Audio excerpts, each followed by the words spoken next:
আপনাকে কি করে ভালো না বাসি ইয়া রাসূলুল্লাহ। যখন আপনি আমাকে ভালোবেসেছেন সেই 1400 বছর আগে, যখন আপনি আমাকে মিস করতেন, আশা করতেন যেন আমার সাথে দেখা করতে পারেন, অথচ তখনও আমি জন্মই হইনি। সেদিন সাহাবীরা আপনার চোখে পানি দেখে বলল, ইয়া রাসূলুল্লাহ, আপনি কাঁদছেন কেন?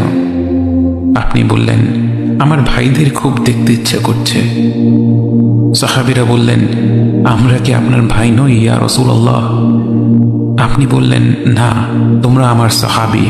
আমার ভাই হলো তারা যারা আমার পরে আসবে এবং আমাকে কখনো না দেখেও তারা আমাকে বিশ্বাস করবে।